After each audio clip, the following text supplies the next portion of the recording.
Now, I was thinking about holding back this thank you until after I've heard what he has to say. But to be fair, I trust him. He's been super helpful leading up to today, and even better than holding together this bag of nerves standing here. Wayne, you're my best friend, you're my best man. Just want to say thank you.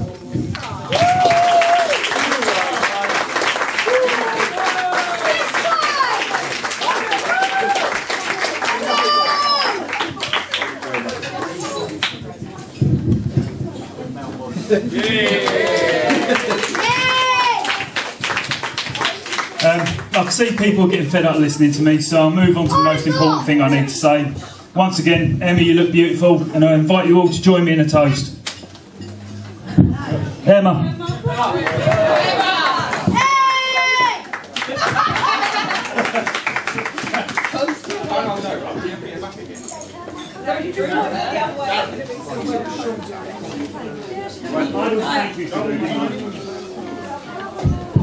Right, ladies and gentlemen, and the best part of the evening where we hear everything we shouldn't hear is the best man.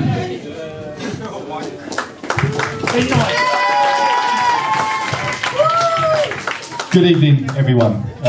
For those of you who don't know me, my name is Wayne. I'm Darren's cousin and his best man for the day. I'm very proud to have that honour on this a fantastic day. Darren, I hope you made the most of your speech, because now that you're married, that'll be the last time you get to speak uninterrupted for 10 minutes.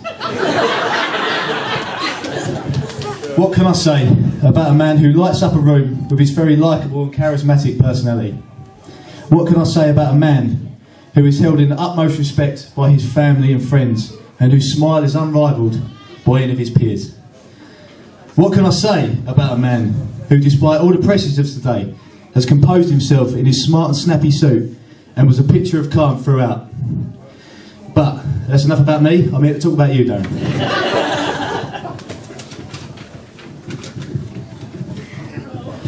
I'm going to go and make this speech the most uncomfortable 5 minutes of your life.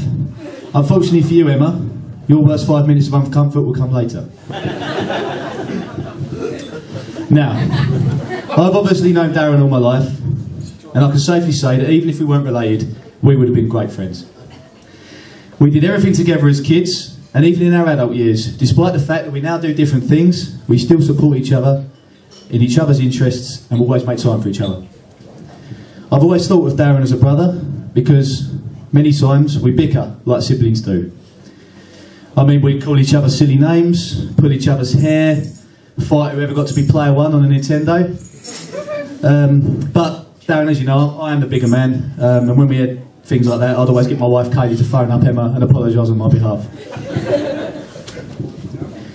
Now, as I said earlier, Darren and I did everything together when we were kids, but I think it's fair to say that Darren was probably the more enthusiastic one of us when it comes to really stupid stuff. I remember one Wednesday during the summer holidays, I can't remember exactly when, we were both very young. Darren, being Darren, thought it would be a good idea to play Hang Tough in my local park monkey bars. Now, for those of you who wasn't sure what Hang Tough is, it was on a TV show called Gladiators, which involved two people either side of a set of hanging rings. One had to get to the other side while the other person had to stop him. I declined Darren's invitation to join him in this game, but someone with equal and, shall we say, extreme tendencies and sheer stupidity as Darren joined him. Unfortunately, the inevitable happened and Darren fell off, but not onto crash mats, like they do in the TV show, but onto the ground. This resulted into a pretty serious broken leg. Darren, in my best efforts to help you, I went up to my house, which is miles away from the wreck, miles. And I said to my mum, I said, Darren's really hurt himself, can you come and help us out? She replied, well, just take the walk home, it's fine. To be fair to my mum, she couldn't have possibly guessed the full damage that Darren had done to himself. And of the 50 or so similar comments that my mum and Darren's mum Julie had heard over the summer holidays about me and Darren, this was probably the only genuine one. I darted back down the park and casually told Darren, who was bawling his eyes out in pain, come on, we've got to walk home. It became apparent Darren wasn't walking on his own anywhere, so we got him taken back to my house by some stranger. And we spent most of that summer holiday in Medway Hospital playing dingbats. Remember that? Now, for those of you who know Darren well, you'll know that this story pretty much sums up Darren as a person. Because as you know, as soon as Darren got out of hospital, he was back on their monkey bars playing again. I've always respected you, Darren, for that.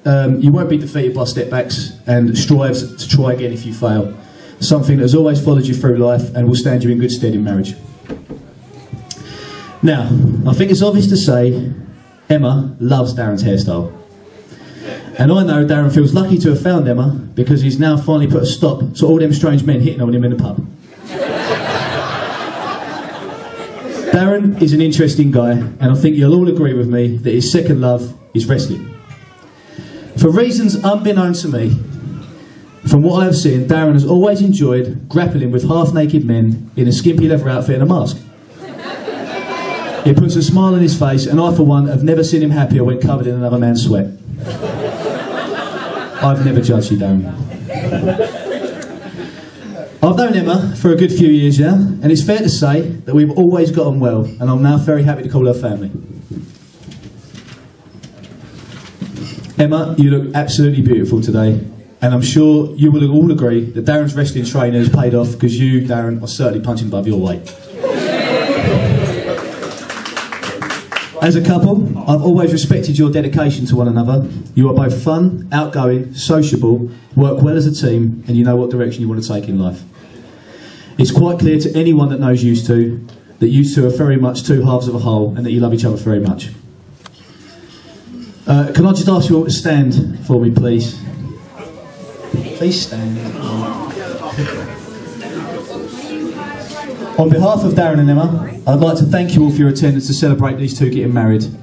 I would also like to thank Darren and Emma for the honour and the privilege of being your best man today. I'm so proud of you both, and I'm truly made up for being such a special part of your day. Thank you very much. And on that note, can I ask you all to raise your glasses and join me in a toast to the happy couple, Mr. and Mrs. Morris. To Mr. and Mrs. Morris. Mr. and Mrs. Morris. Thank you.